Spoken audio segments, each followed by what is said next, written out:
नमस्कार, आपने देखना शुरू कर दिया है बीआरजी न्यूज। दिन भर की कुछ अहम और खास खबरों के साथ बीआरजी न्यूज रूम में आप सबका स्वागत है। खबरों का सिलसिला शुरू करने से पहले एक नजर आज की खास खबरों पे। अब देखते हैं खबरें विस्तार से।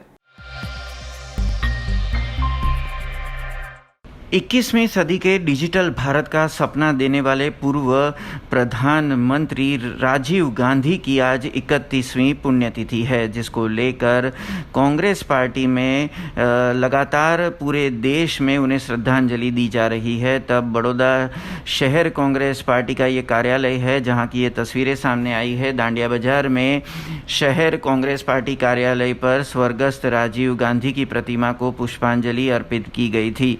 इस मौके पर खास तौर पर बड़ौदा शहर कांग्रेस के प्रमुख ऋत्विज जोशी, विरोध पक्षी नेता अमी रावत समेत पूर्व विपक्षी नेता और म्यूनिसिपल काउंसिलर चंद्रकांत श्रीवास्तव, नरेंद्र रावत समेत कई म्यूनिसिपल जो काउंसिलर है जा भरवाड़, हरेश पटेल, पुष्पाबेन वाघेला समेत के कई लोगों की उपस्थिति वहां पर दर्ज की गई। वहीं बड़ी संख्या में कांग्रेस के कार्यकर्ता भी इस समय मौजूद रहे थे। स्वर्गस्थ राजीव गांधी जी के जीवन को आज कांग्रेस के सभी कार्यकर्ताओं ने याद किया था और साथ ही में जो डिजिटल भारत का उन्होंने सपना देखा था उसे और आगे ले जाने की बात भी जो बड़ौदा शहर के कांग्रेस प्रमुख है ऋत्विज जोशी, उनकी ओर से कही गई थी। देशना सौथी युवानोए जे वडाप्रधान रह्या भारत रत्न एवा स्वर्गीय राजीव गांधीनी आज पुण्यतिथि, जेमने दीर्घद्रष्टा तरीके ओळखवामां आवे छे। आपणे आज 21મી સદીમાં જે વાત કરીએ છીએ 21મી સદીની અને જે આ દેશમાં લોકોને લાભ મળી રહ્યા છે એવા તમામ કામો એ રાજીવ ગાંધીના ટેન્યુરમાં થયા। યુવાન 18 વર્ષના યુવાનોને મતનો અધિકાર હોય, સોશિયલ મીડિયા ઇન્ટરનેટની ક્રાંતિ હોય, લોકતંત્રના રાજકારણમાં મહિલાઓની ભાગીદારી હોય, આ બધા કામ એમના સમયમાં થયા અને આનાથી વધારે બીજા પણ ઘણા કામો થયા, પણ આ મુખ્ય કામો એમાંના છે। ત્યારે આજે રાજીવજીની પુણ્યતિથિ નિમિત્તે બરોડા શહેર કોંગ્રેસ દ્વારા શ્રદ્ધાંજલિનો કાર્યક્રમ રાખવામાં આવ્યો હતો અને બરોડા શહેરના 5 વિધાનસભામાં છાશ વિતરણનો પણ કાર્યક્રમ રાખવામાં આવ્યો છે।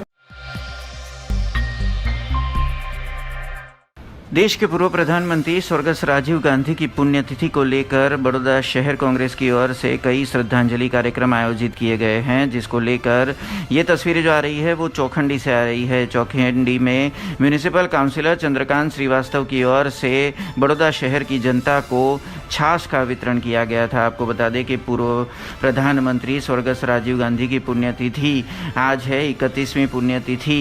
आज कांग्रेस पार्टी की ओर से उनको जो श्रद्धांजलि दी जा रही है, तब चौखंडी में भीड़भंजन हनुमान मंदिर के पास म्यूनिसिपल काउंसिलर और पूर्व विपक्षी नेता चंद्रकांत श्रीवास्तव की ओर से छाछ का वितरण किया गया था, जिसमें वहां के जो वार्ड काउंसिलर है उनके साथ के जो कार्यकर्ता है उनकी उपस्थिति बड़ी संख्या में देखी गई थी।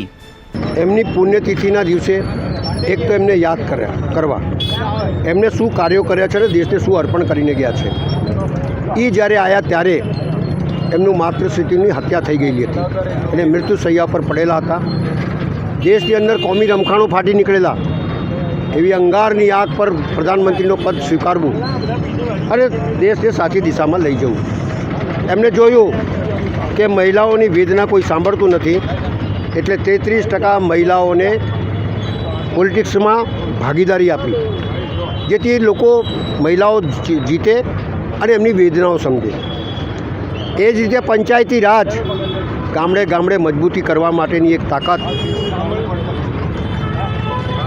આ ટીવી ચેનલો જે દેખાઈ રહ્યા છે, નવી ક્રાંતિ લોકો વિરોધ કરતા હતા, આજે ટીવી જુઓ છો, મોબાઈલ જોઈ રહ્યો છો, એ એમની મહેરબાની છે। સાચું બોલવું અને લોકોના સંવાદ સાંભળવા, સંવાદથી દેશ ચાલે, સંવાદથી દેશ આગળ વધે, એ વાત રાજીવજી લઈને આવ્યા। અને એટલા જ માટે એમને કન્ફેસ કરેલું कि हम 1 रुपया सेंट्रल में से देते हैं तो लोगों तक 15 पैसे पहुँचते हैं। એને ભલે લોકો ક્રિટિસાઇઝ કરતા હોય, પણ સાચું બોલવું। આજે તો સત્તા માટે ગમે તેટલું જૂઠું બોલવું અને સાચું બોલે એના ઉપર કેસો થાય, આ દશા દેશની કરી દીધી છે। ત્યારે આજના દિવસે છાશ વિતરણના કાર્યક્રમમાં પ્રદેશ તરફથી આવેલો કાર્યક્રમ એ કરીએ છીએ, એમને યાદ કરીએ છીએ અને સાચી દિશાની અંદર દેશ લઈ જવા માટે कांग्रेसना तमाम कार्यकर्ताओं ने आह्वान करूँ छूँ કે એમને જે આપ્યું છે સાચી દિશા, એ સાચી દિશાને સંવાદ જોડે આગળ વધીએ અને એમને યાદ કરીએ. આવી જ રીતે, કારણ કે એમને પોસ્ટર લગાડવાની જરૂર નહીં પડી, આજે તો દરેકને પોસ્ટર લગાડવાની જરૂર પડે છે. એટલે સમજવું એ છે કે સાચી દિશામાં કઈ રીતે દેશ આગળ વધે. ભલે ગમે તેટલું લોક દબાવવાની કોશિશ કરે, અત્યાચાર કરે, જુલમ કરે, બોલવા ના દે, કશું ના કરે, તોય કોંગ્રેસ પાર્ટીનો એક એક કાર્યકર્તા બોલશે, લડશે અને સાચી દિશામાં દેશને આગળ લઈ જવા માટે એના પ્રયત્નો રહેશે. એ જ એમનામાંથી શીખવા જેવું છે અને એ જ આ દેશના લોકોને આહવાન છે. गुजरात के राज्य कक्षा के कैबिनेट मंत्री और रावपुरा के विधायक राजेंद्र त्रिवेदी ने आज अपने इलेक्शन वार्ड नंबर 16 में सभी कार्यकर्ताओं के साथ मुलाकात की थी. इलेक्शन वार्ड नंबर 16 के प्रमुख महामंत्री के निवास स्थान पर कार्यकर्ताओं के साथ राजेंद्र त्रिवेदी ने वार्तालाप किया था. आपको बता दें कि आज विश्व चाय दिवस के मौके पर चाय पे चर्चा के तहत राजेंद्र त्रिवेदी की ओर से जो अपने विस्तार के कार्यकर्ता और प्रमुख समेत जो होद्देदार हैं उनके साथ बातचीत के जरिए आने वाले जो विधानसभा चुनाव है उसको लेकर भी रणनीति तैयार की गई है. साथ ही में जो स्थानिक निवासी है उनके जो प्रश्न है उसको भी जल्द से जल्द हल किस तरह से किया जाए उसके लिए भी रणनीति तैयार की गई. आपको बता दें कि तरसाली विस्तार में वार्ड नंबर 16 के जो प्रमुख है भरत ठक्कर समेत महामंत्री विजय चौहान के निवास स्थान पर ये शुभेच्छा मुलाकात की गई थी और इसमें बड़ी संख्या में भारतीय जनता पार्टी के वार्ड नंबर 16 के कार्यकर्ता और होद्देदार उपस्थित रहे थे. कार्यकर्ताની મુલાકાત અઠવાડિયે 15 દિવસે હું લેતો જોઉં છું. કોરોના કાળમાં આપણે જોયું છે 1,20,000 માણસોને અમારા કાર્યકર્તાઓની મદદથી ગરમ ગરમ જમવાનું અમે જમાડ્યું છે 10 દિવસ સળંગ. 400 ટિફિન પણ ખરીદેલા. આજે કોરોનાની હળવાશ છે અને હું મંત્રી હોઉં પણ મારો વિસ્તાર થોડો ભૂલી જાઉં, મારા કાર્યકર્તાઓને થોડો હું છોડી દઉં. કાર્યકર્તાઓનો પ્રેમ મને ખેંચી લાવ્યો છે. અમારા વોર્ડ પ્રમુખ હોય, મહામંત્રીઓ બધા જે જવાબદારીમાં હોય તે અને બધા સક્રિય કાર્યકર્તાઓ ભેગા થઈને નક્કી કર્યું કે વિજયભાઈ ચૌહાણને ત્યાં આજે મિટિંગ લેવી છે, બધાને મળીએ. અને એમાં પાછો આજે વિશ્વ T day, world T day અને ચા સાથે આદરણીય વડાપ્રધાન નરેન્દ્ર મોદીજીનો સીધો સંબંધ છે. અને એ સંબંધ અમારા ભારતીય જનતા પાર્ટીના કાર્યકર્તાઓએ ચૂંટણીમાં લોકસભાની ચૂંટણી જીતાડીને બીજા પક્ષોને બતાડી દીધું છે કે ચા શું કરી શકે. કારણ કે ચાની અંદર પ્રેમ છે, ચાની અંદર વિશ્વાસ છે, ચાની અંદર સંબંધ છે, ચા એટલે આવકાર છે. આજે વોર્ડ નંબર 16ના તમામ કાર્યકર્તાઓની સાથે મુલાકાત કરી, એમના કેટલાક પ્રશ્નોની બાબતમાં ચર્ચા કરી અને કાર્યકર્તા કેવો હોવો જોઈએ અને કાર્યકર્તાનું સન્માન હોવું જોઈએ. એ મારું સન્માન કરવા ગયા આજે, પણ આજે મેં તમામ કાર્યકર્તાઓનું સન્માન કર્યું છે અને આ જ ભાવ હોવો જોઈએ. કારણ કે હું પણ નેતા હોઉં, કોઈ જવાબદારીમાં હોઉં એટલે હું મોટો નથી થઈ જતો. હું પણ બધાની જેમ કાર્યકર્તા છું. આજે મારો વારો છે, કાલે બીજા કોઈનો વારો છે મારી જગ્યાએ. ધન્યવાદ. આ ભાવ સાથે, રાષ્ટ્રભક્તિના ભાવ સાથે બધા આજે ભેગા થયા છે. જય જય ગરવી ગુજરાત, ભારત माता की जय. खबर गुजरात के बड़ौदा से ही आ रही है. बड़ौदा में नवायाड़ गुरवा ब्रिज के नीचे बड़ौदा महानगर पालिका की ओर से जो डोर टू डोर कचरे की गाड़ियां चल रही हैं उनके कॉन्ट्रैक्टर की ओर से डंपिंग साइट शुरू कर दी गई, जिसको लेकर स्थानिक नगर सेवक और कांग्रेस के जो जितने भी कॉरपोरेटर हैं उनकी ओर से इस डंपिंग साइट का विरोध किया गया है. साथ ही में जो जानकारी सामने आ रही है उसके मुताबिक बड़ौदा शहर के नवायाड़ गुरवा ब्रिज के नीचे डोर टू डोर कचरे की जो गाड़ियां बड़ौदा महानगर पालिका की ओर से चल रही है उसके जो कॉन्ट्रैक्टर हैं उनकी ओर से किसी भी तरह की जानकारी के बिना डंपिंग साइट शुरू कर दी गई है, जिसको लेकर स्थानिक निवासियों में भी विरोध देखा गया है. तब वार्ड नंबर 1 के जो कांग्रेस के नगर सेवक है, जो कॉरपोरेटर है जा भरवाड़, पुष्पाबेन वाघेला और हरीश पटेल तुरंत ही मौके पर पहुंचे थे, डंपिंग साइट पर पहुंचे थे थे और तुरंत ही डंपिंग साइट पर जो कचरे की गाड़ियां आ रही थी उन्हें तुरंत ही वापस भेजा गया था। साथ ही में बताया गया था कि अगर बड़ौदा महानगर पालिका के पदाधिकारी इस डंपिंग साइट को बंद नहीं करते हैं तो आसपास के जो स्थानिक विस्तार के करीबन 5000 से ज़्यादा जो लोग हैं वो विरोध प्रदर्शन में जुड़ेंगे और एक बड़ा आंदोलन किया जाएगा। आपको बता दें कि कचरे की गाड़ियां जो कचरा लेकर आती है वो ऐसे सार्वजनिक स्तरों पर डाला जाता है जिसको लेकर आने वाले समय में बीमारियां भी फैल सकती है। तब स्थानिक निवासियों की ओर से इसका विरोध किया गया। साथ ही में वार्ड नंबर 1 के जो कांग्रेस कॉर्पोरेटर है उनकी ओर से भी विरोध प्रदर्शित किया गया है। આજે પહેલો દિવસ છે, તમે જોઈ શકો છો કે આટલો જ કચરો નાખેલો છે, એની અંદર અહીંયા ઉભું રહેવા એવી પોઝિશન નહીં, તો આગલા દિવસોમાં શું હાલત થશે એ સૌથી મોટો પ્રશ્ન છે। આ જે વિસ્તાર છે આજુબાજુ રેસિડેન્ટ વિસ્તાર છે, ડમ્પિંગ સાઇટ ખરેખર બંજર વિસ્તારમાં થાય કે બંજર વિસ્તારમાં થવી જોઈએ, ના કે રેસિડેન્ટ એરિયામાં થવી જોઈએ। એના લીધે આજે અમે 3 કોર્પોરેટર અહીંયા ભેગા થઈને ડમ્પિંગ સાઇટનો વિરોધ કરીને આજે તાત્કાલિક ધોરણે એને બંધ કરવામાં આવે એના માટે અહીંયા અમે બધા ભેગા થયા છે અને દરેક સોસાયટીના લોકોને અહીંયા અમે ભેગા કરીને તાત્કાલિક ડમ્પિંગ સાઇટ બંધ કરવા માટે નાયક સાહેબ જોડે વાત કરેલી છે અને તાત્કાલિક આ સાઇટ બંધ થવી જોઈએ અમે રજૂઆત કરી છે। गुजरात के बड़ौदा में आज गुजरात के मुख्यमंत्री भूपेंद्र पटेल का दौरा था। महिला एवं बाल विकास मंत्रालय की ओर से एक कार्यक्रम आयोजित किया गया था जिसमें करीबन 24.29 करोड़ के बड़ौदा शहर और ज़िले के जो काम है उसका लोकार्पण और खातमुहूर्त आज मुख्यमंत्री भूपेंद्र पटेल के हाथों से किया गया। आपको बता दें कि इस पूरे आयोजन की जो रूपरेखा है वो महिला एवं बाल विकास मंत्रालय की ओर से की गई और राज्य कक्षा की महिला एवं बाल विकास मंत्री मनीषा वकील की अगुवाई में ये पूरा कार्यक्रम आयोजित किया गया था जिसमें महिलाओं के उत्थान समेत बड़ौदा शहर और ज़िले के विभिन्न विकास के कामों की शुरुआत करवाई गई। इस मौके पर खासतौर पर बड़ौदा शहर की जनता बड़ी संख्या में मौजूद रही थी और साथ ही में मंच पर कैबिनेट मंत्री राजेंद्र त्रिवेदी, महिला एवं बाल विकास मंत्री मनीषा वकील समेत राज्य कक्षा के मंत्री प्रदीप परमार की भी उपस्थिति दर्ज की गई और साथ ही में बड़ौदा शहर के मेयर, म्यूनिसिपल कमिश्नर और विधायक भी मंच पर उपस्थित रहे। सांस्कृतिक कार्यक्रम के जरिए इसकी शुरुआत हुई जिसके बाद मुख्यमंत्री भूपेंद्र पटेल ने बड़ौदा शहर की जनता को संबोधित किया।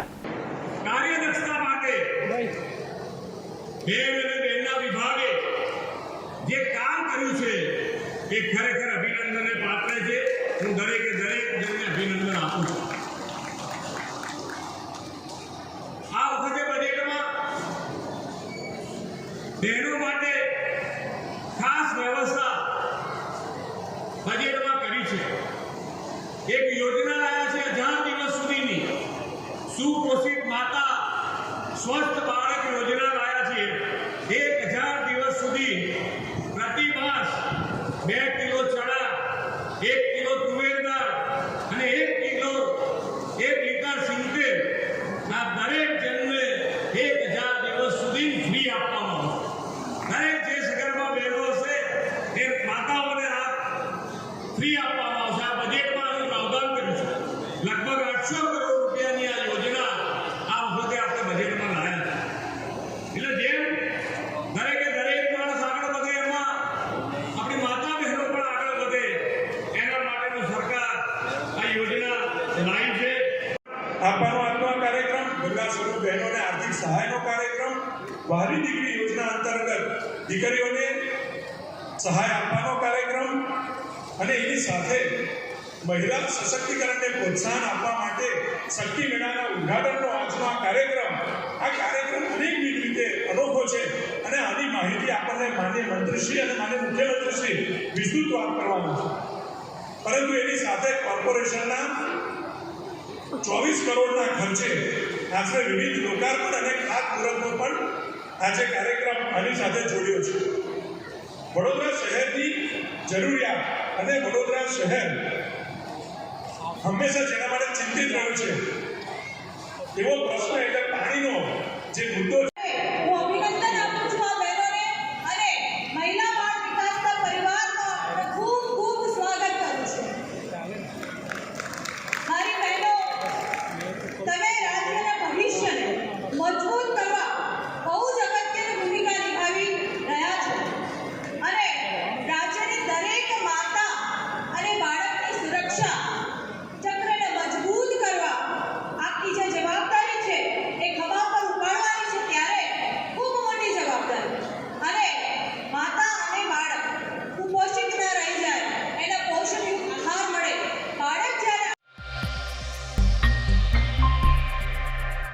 महंगाई की मार झेल रही आम जनता के लिए आज एक राहत भरी खबर सामने आई, जिसमें केंद्रीय वित्त मंत्री निर्मला सीतारमण ने अभी देर शाम एक ट्वीट के जरिए पूरे देशवासियों को एक बड़ी राहत दी है। जी हां, केंद्र सरकार की ओर से पेट्रोल और डीजल समेत जो रसोई गैस है उसके दाम घटाए गए हैं। दरअसल पेट्रोल और डीजल की एक्साइज ड्यूटी केंद्र सरकार की ओर से घटाई गई है, जिसकी सीधी असर पेट्रोल और डीजल के दामों पर पड़ेगी।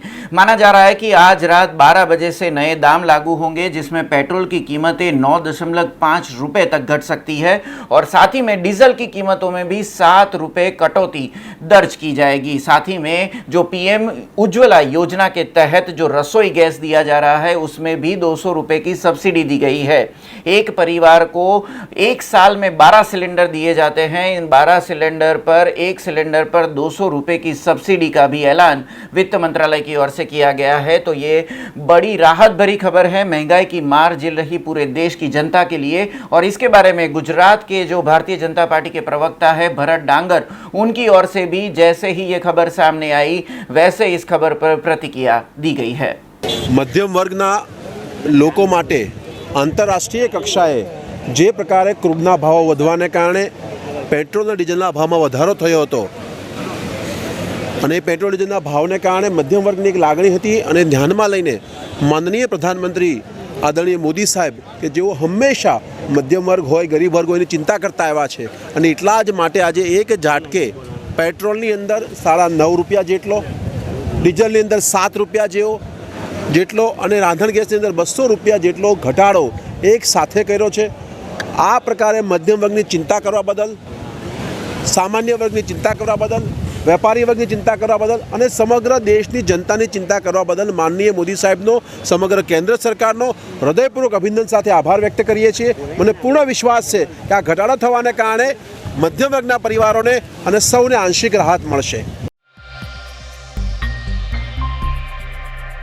महंगाई की मार झेल रही जनता के लिए राहत भरी खबर सामने आ रही है। सेंट्रल गवर्नमेंट ने अभी जो सेंट्रल एक्साइज की ड्यूटी है पेट्रोल डीजल पर उसे घटाने का ऐलान किया है। जिस तरह से जानकारी सामने आ रही है उस तरह से सेंट्रल गवर्नमेंट ने सेंट्रल एक्साइज ड्यूटी जो पेट्रोल पर लग रही थी उसमें 8 रुपये कम किए हैं।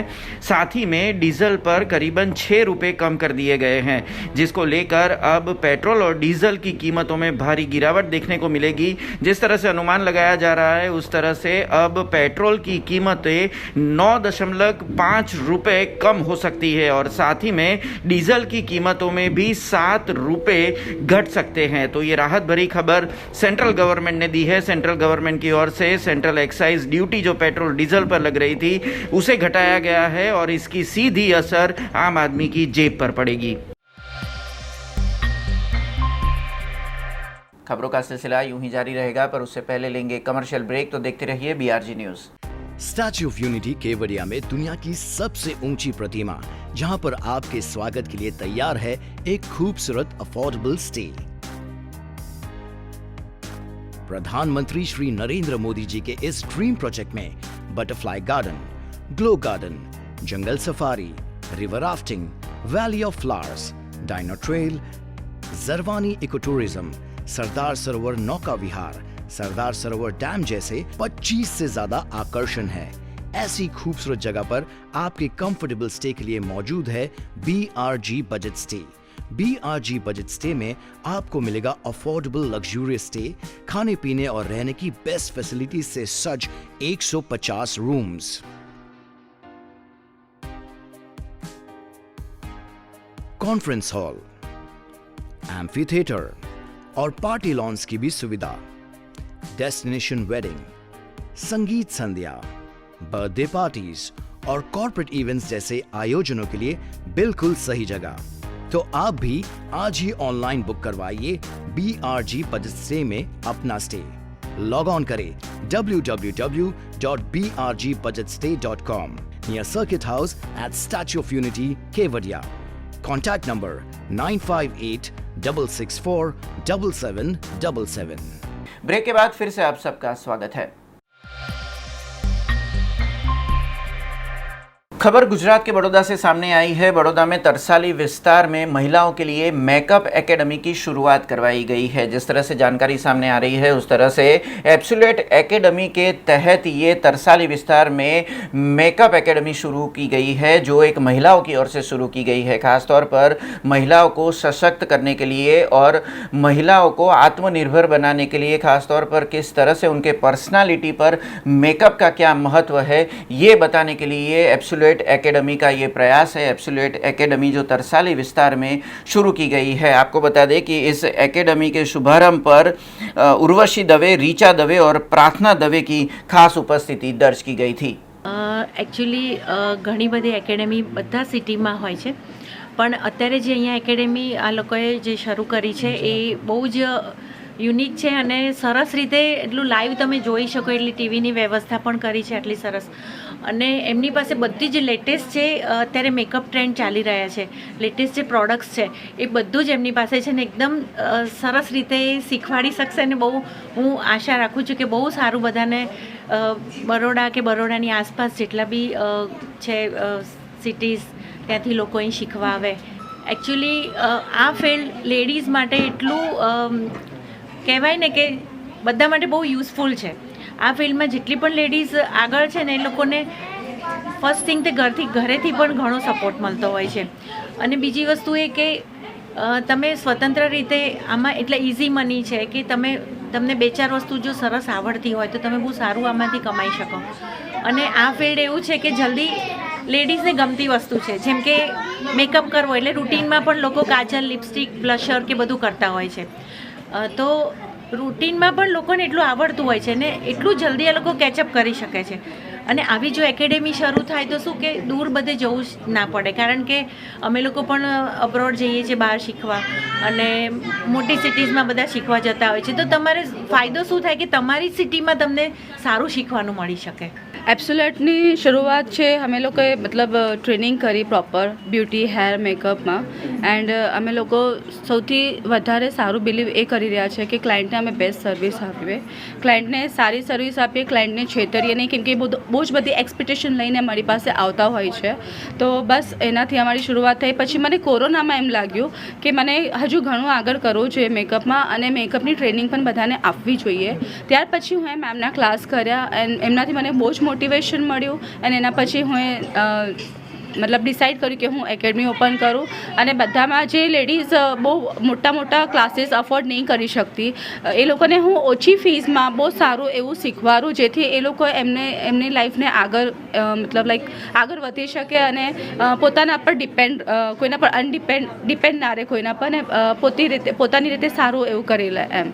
સો મને આ રીચા દવે મેમ તરફથી ને બધા તરફથી બહુ સારો એવો સપોર્ટ મળ્યો છે. એન્ડ મેં એ જ વસ્તુ હું આગળ તમને બધાને પણ સ્ટુડન્ટ્સ લોકોને પણ હું આપીશ. खबर तिलकवाड़ा से सामने आ रही है। तिलकवाड़ा में कांग्रेस को बड़ा झटका लगा है। कांग्रेस के कई कार्यकर्ता और पूर्व ग्राम पंचायत के जो सरपंच है उन्होंने भारतीय जनता पार्टी का दामन थाम लिया है। बताया जा रहा है कि करीबन 500 से ज़्यादा कार्यकर्ता आज भारतीय जनता पार्टी में जुड़ गए। जिस तरह से जानकारी सामने आ रही है उस तरह से बीते कई सालों से कांग्रेस पार्टी में काम कर रहे बरकतुल्ला खान धौरी, अफजल भाई धौरी के साथ काटकोई, उंचाद, बरवाड़ा, कंथनपुरा और सिंधियापुरा ग्राम पंचायत के जो सरपंच है उनके साथ करीबन 500 से ज़्यादा कार्यकर्ताओं ने सांसद गीताबेन राठवा और पूर्व मंत्री शब्दशरण तड़वी समेत जिला भारतीय जनता पार्टी प्रमुख घनश्याम भाई पटेल के हाथों से भारतीय जनता पार्टी का खेश पहना है और भारतीय जनता पार्टी में ये शामिल हुए हैं। ये बहुत बड़ी जीत भारतीय जनता पार्टी की तिलकवाड़ा में बताई जा रही है, जो बीते कई समय से कांग्रेस के लिए काम करने वाले 500 से ज़्यादा कार्यकर्ता और नेता भारतीय जनता पार्टी में आज शामिल हुए. प्रदेश अध्यक्ष आदरणीय CR पाटील साहेबना आह्वान है कि 182 मांथी 182 सीट जीतवी है અને દરેક સીટ 50,000 કરતાં વધારે મતોથી જીતવી છે. એના ભાગરૂપે અમે નર્મદા જિલ્લાના તિલકવાડા તાલુકામાં આજે 500 કરતાં પણ વધારે કાર્યકર્તાઓ અને મજબૂત કાર્યકર્તાઓ, તાકાતવાન કાર્યકર્તાઓ જે અન્ય પક્ષોમાંથી આજે ભારતીય જનતા પાર્ટીમાં જોડાયા છે એમના સ્વાગત માટેનો આજનો આ કાર્યક્રમ હતો. ખાસ કરીને અમારા તિલકવાડા તાલુકાના મજબૂત અને જે લોકો સાથે સરળતાથી ભળી જાય એવા ભાઈ બકાભાઈને આજે અમે પાર્ટીમાં જોડીએ છીએ. એમની સાથે સાથે સાહેબ આજે અમે ઇમરાન ખાનને પણ જોડ્યા છે, સલમાન ખાનને પણ જોડ્યા છે. અને સૂત્રોને લઈ અને હું પણ આજે ભારતીય જનતા પાર્ટીમાં આવ્યો છું. નરેન્દ્ર મોદી સાહેબનું જે વિકાસનું જે ફળાંગ ચાલી રહી છે એમાં હું પણ જોડવા આવ્યો છું.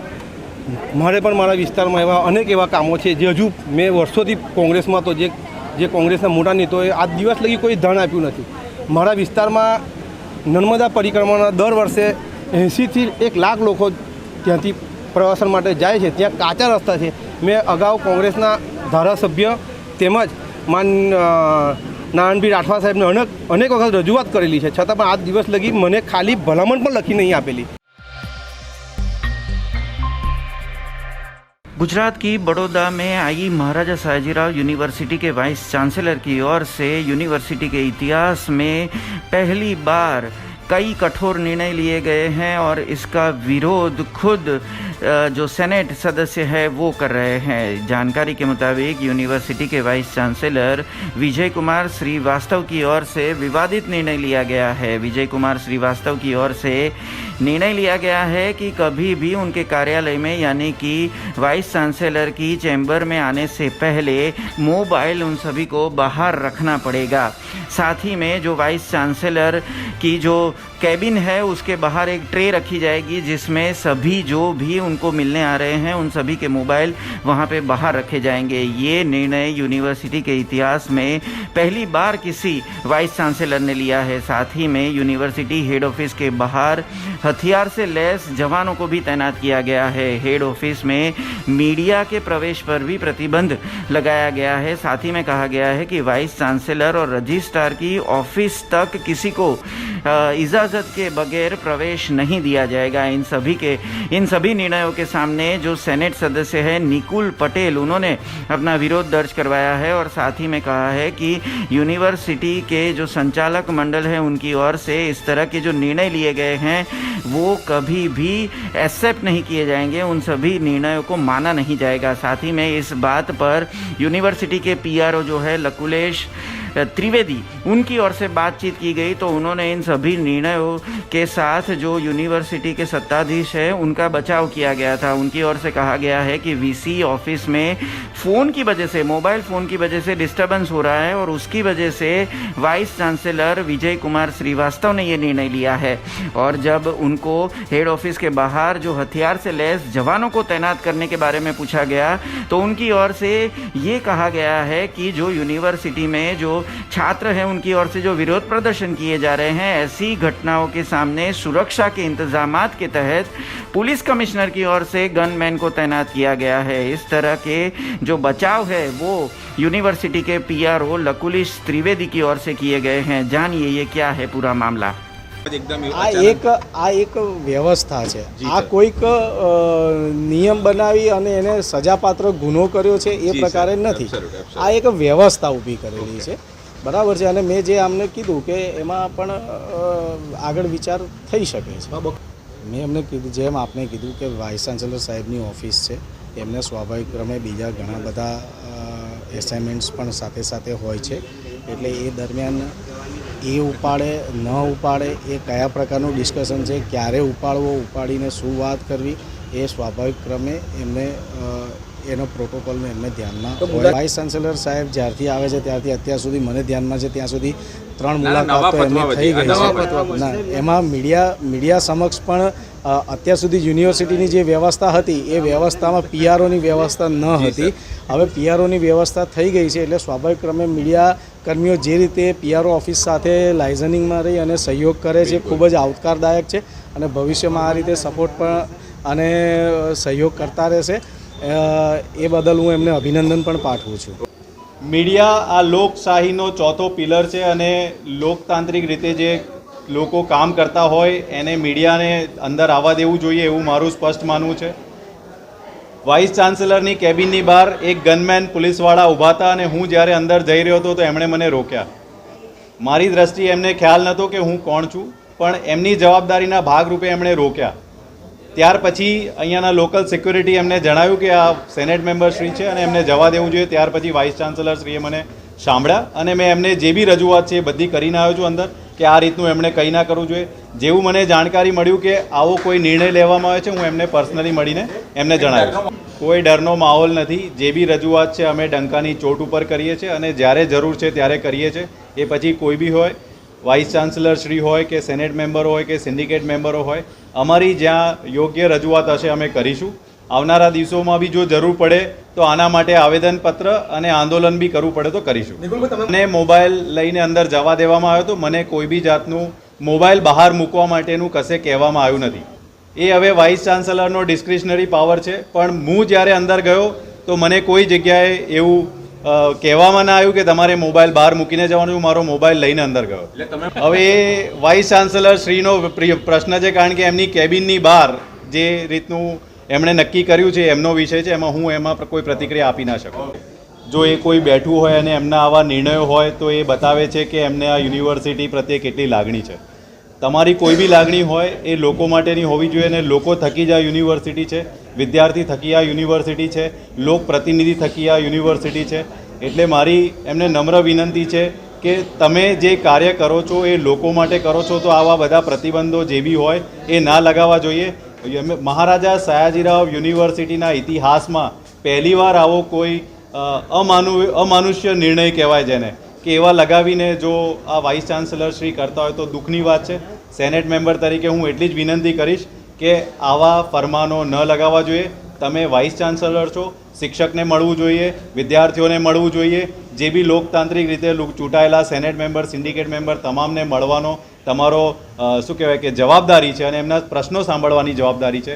એ સાંભળવા જોઈએ અને એના માટે એ લોકો અંદર આવે જાય તો એ માટે બધી છૂટ હોવી જોઈએ. રજૂઆત કરાય હંમેશા કોઈ બી વસ્તુની. આ યુનિવર્સિટીની અંદર અમે જ્યારે બી રજૂઆત કરીએ છીએ, અહીંયા આ બ્રુટલ ડેમોક્રેસી થઈ ગયું છે.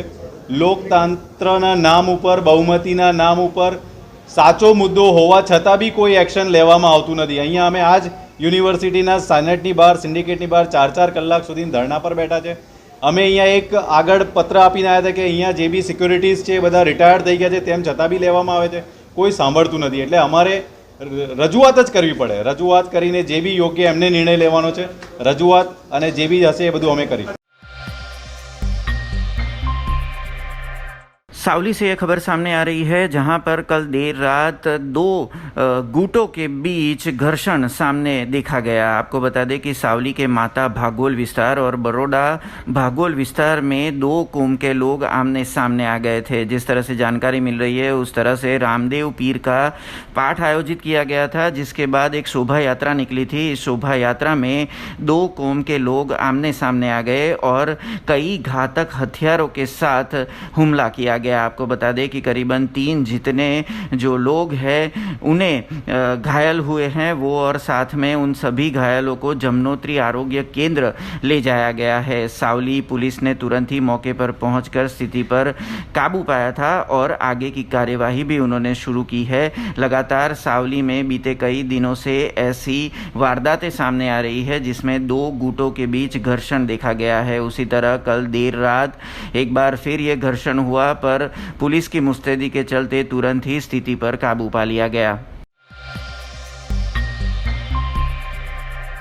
खबर करजण से आई है. करजण तालुका के प्रसिद्ध यात्राधाम नारेश्वर में 18 गांव माछी समाज की ओर से समूह शादी समारोह आयोजित किया गया था.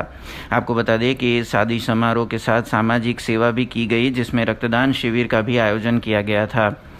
इस शादी समारोह में करीबन 13 जितने नव दंपतियों ने सांसारिक जीवन की शुरुआत की थी. साथ ही में माछी समाज के जो आर्थिक रूप से पछात लोग हैं उन लोगों को इस शादी समारोह का लाभ दिया गया था. 18 गांव माछी समाज की ओर से आयोजित समूह जो शादी महोत्सव था उसके अंदर सभी माछी समाज के जो अग्रणी हैं उनकी ओर से ये पूरा आयोजन किया गया था और इसमें खास तौर पर करजण के जो विधायक है अक्षय पटेल उनकी उपस्थिति दर्ज की गई थी.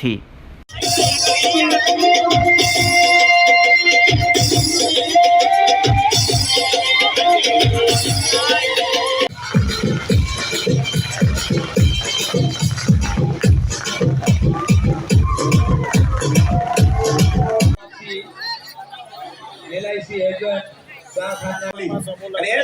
દંપતીને બાકીના આશીર્વાદ હોય, જો એમના આશીર્વાદ ના હોય તો કોઈક ને કંઈક કારણસર એ લોકો ન્યાય આવી શક્યા હોય.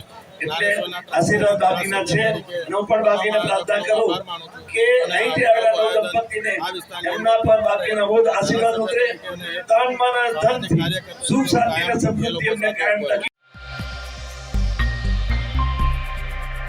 जूनागढ़ कलेक्टर कचहरी में सबसे पहली बार ह्यूमन लाइब्रेरी की शुरुआत करवाई गई है। आपको बता दें कि जूनागढ़ ज़िला कलेक्टर रचित राज के हाथों से ह्यूमन लाइब्रेरी की शुरुआत करवाई गई है। ये ह्यूमन लाइब्रेरी क्या है ये भी हम आपको बताते हैं कि ह्यूमन लाइब्रेरी में आपको बुक्स नहीं मिलेगी, लेकिन लोग अपने फुर्सत के समय में, यानी कि जो लंच टाइम है उस फुर्सत के समय में एक दूसरे के साथ बातचीत कर सके, एक दूसरे के जो विचार है उनके आदान प्रदान कर सके, उसके लिए ह्यूमन लाइब्रेरी की शुरुआत करने का कॉन्सेप्ट गुजरात में चला है। तब जूनागढ़ कलेक्टर कचहरी में सबसे पहली बार द ह्यूमन लाइब्रेरी का प्रारंभ करवाया गया है, जिसको लेकर कलेक्टर जो है रचित शाह वो भी काफ़ी उत्साही नज़र आ रहे हैं। और साथ ही में कलेक्टर कार्यालय में जो कर्मचारी काम कर रहे हैं उनकी ओर से भी इस कॉन्सेप्ट को सराहा गया है और इस कॉन्सेप्ट के तहत एक दूसरे के साथ उनके जो विचार के आदान प्रदान है वो करने के लिए भी कर्मचारी काफ़ी उत्साही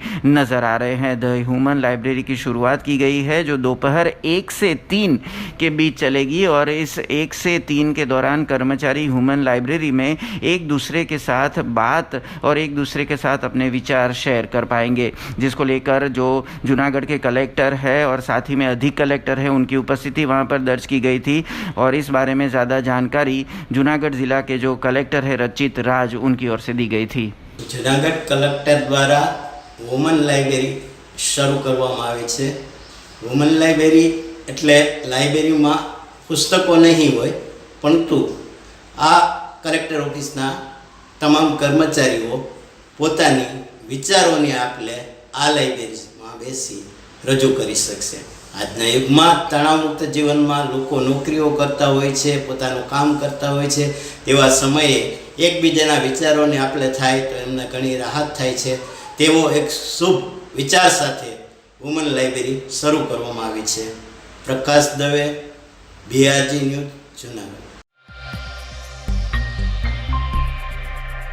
हरिधाम सोखड़ा से ये बड़ी खबर सामने आ रही है, जहां पर 82 वर्षीय एक महिला सेविका की कल देर रात मौत हो गई। बताया जा रहा है कि पलंग पर से गिर जाने की वजह से उनकी मौत हुई है। रात 10 बजे के करीब 82 वर्षीय जो सेविका है जिनका नाम रुदुला जय शाह बताया जा रहा है, उनको पलंग पे से गिर गई और साथ ही में उनके सिर में चोट आने की वजह से उनकी मौत होने की जानकारी सामने आ रही है। तुरंत ही हरिधाम सोखड़ा के स्टाफ ने पुलिस को इस बारे में इत्तला दी और उसके बाद पुलिस ने 82 वर्षीय सेविका को तुरंत ही अस्पताल पहुंचाया, जहां पर डॉक्टरों ने उन्हें मृत घोषित किया। आपको बता दें कि आत्मीय कॉलोनी में ये सेविका रहती थी और कल देर रात पलंग पर से गिर जाने की वजह से उनकी मौत होने की प्राथमिक जानकारी सामने आ रही है। हालांकि पुलिस विभाग की ओर से पैनल पोस्टमार्टम की कार्यवाही भी की जा रही है। ये थी अब तक की खबरें। कल नई खबरों के साथ फिर से उपस्थित होंगे, तब तक BRG न्यूज़ की पूरी टीम को इजाजत दीजिए।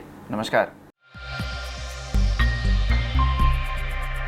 खबरों से लगातार अपडेट रहना हुआ आसान। BRG न्यूज़ आपके मोबाइल स्क्रीन पर आज ही BRG न्यूज़ की mobile app Google play store और ऐप स्टोर से डाउनलोड करें और खबरों से लगातार जुड़े रहें।